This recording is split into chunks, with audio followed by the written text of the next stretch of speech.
नव्या की पतली कमर के कॉलेज में सभी दीवाने थे। उसकी पतली कमर और ऊपर से उसके लंबे बाल उसकी खूबसूरती में चार चांद लगाते थे। नव्या खुद का बहुत ध्यान रखती थी। सुबह जल्दी उठकर वो योगा और एक्सरसाइज करती थी।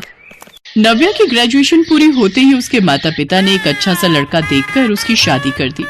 शादी के बाद नव्या अपने ससुराल आई, जहां उसका पति अनिकेत, सास कमला और ननद छाया थी। नव्या जहां पतली कमर वाली लड़की थी, तो वहीं छाया एक बेहद ही मोटी लड़की थी जो सारा दिन बस खाती ही रहती थी। एक रोज छाया नाश्ते में छोले भटूरे खा रही थी, जिसे देखकर उसकी माँ उससे बोलती है, बस भी कर छाया, तू कब सुधरेगी? तुझे हर बार कहती हूँ हल्का फुल्का खाया कर, वजन देख रही अपना, ऐसे ही खाती रही तो एक दिन फट जाएगी तू। माँ, मेरे ना ये सब घास फूस खाने से पेट नहीं भरता, आपको तो पता ही है।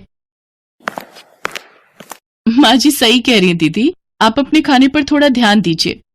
बहू को देख, इसने खुद को कितने अच्छे से मेंटेन किया हुआ है। एक तो इसकी पतली कमर और ऊपर से ये खूबसूरत बाल। हमें तो ये पहली नजर में ही पसंद आ गई थी, तभी तो तेरे भैया ने झट से शादी के लिए हाँ कह दिया। कल को तुझे भी लड़के वाले देखने आएंगे तो वो क्या कहेंगे, भाभी भिंडी जैसी पतली और ननद आलू जैसी मोटी। अपनी माँ और भाभी की बातें सुनकर छाया को बहुत गुस्सा आता है और वो गुस्से में वहां से चली जाती है और अपने कमरे में जाकर चिप्स खाने लगती है। ऐसे ही कुछ दिन बीत जाते हैं। ससुराल में आकर भी नव्या ने योगा और एक्सरसाइज करना नहीं छोड़ा। वो अपना खूब ध्यान रखती, गर्मी में भी गर्म पानी पीती। कमला के सभी पड़ोसी और रिश्तेदार उसकी खूब तारीफ करते। वाह कमला, क्या नसीब है तेरे जो इतनी सुंदर बहू पाई है। उसकी पतली कमर और ऊपर से लंबे लंबे बाल, आहा क्या बात है। वरना आजकल की लड़कियों को तो बस उल्टा सीधा खाने से मतलब है। मोमोज, चाउमीन और पराठे, बस यही सब चाहिए उन्हें। फिर चाहे उनकी कमर कमरा बने, उन्हें कोई परवाह नहीं। ऐसे ही समय बीतता है। फिर एक रोज छाया को देखने एक काला और टकला सा लड़का अपनी माँ के साथ आता है। जहाँ नव्या पतली कमर के साथ साड़ी में बेहद खूबसूरत लग रही थी, तो वहीं छाया साड़ी में और भी मोटी लग रही थी। छाया सोफे पर बैठती है और नव्या सबके लिए चाय नाश्ता लेकर आती है। लड़के की माँ नव्या को ही लड़की समझकर बोलती है, बहन जी, हमें तो आपकी बेटी बहुत पसंद है। अब तो आप बस शादी की तैयारियां कीजिए। ये सब सुनकर सब बहुत ही खुश होते हैं और कमला छाया को अपने होने वाली सास के पैर छूने के लिए बोलती है। छाया जैसे ही पैर छूने के लिए झुकती है, तो लड़के की माँ झट से पैर पीछे की तरफ खींच लेती है। बेटा, तुम क्यों मेरे पैर छू रही हो? पहले मैं अपनी होने वाली बहू को तो आशीर्वाद दे दूं। लेकिन मैं ही तो आपकी होने वाली बहू हूँ। अरे जा जा जा, तुझ जैसी मोटी भैंस को कौन अपनी बहू बनाएगा? मुझे तो ये पतली कमर वाली लड़की पसंद है। ये क्या बदतमीजी आंटी जी, मैं इस घर की बहू हूँ और आप छाया से इस तरह बात नहीं कर सकती। काश हमें पहले पता होता कि लड़की इतनी मोटी है, तो हम कभी यहाँ नहीं आते। कहाँ इसकी कमसिन भाभी और कहाँ ये मोटी सी ननद। अच्छा जी, हमारी लड़की का मोटापा आपको दिख रहा है, लेकिन अपने बेटे का टकलापन और काला चेहरा नहीं दिख रहा। अगर आपको हमारी दीदी पसंद नहीं है, तो हमें भी आपका ये काला टकला लड़का पसंद नहीं है। लड़के वाले गुस्से में वहां से चले जाते हैं। माँ, अब बस भी करो मेरे लिए यूं रिश्ते लाना। मेरी इंसल्ट करवाकर आपको क्या मिल जाता है? आपको पता भी है इन सब से मुझे कितनी टेंशन होती है। नव्या को समझते देर नहीं लगती कि छाया के मोटापे का कारण उसका टेंशन में ओवर ईटिंग खाना है।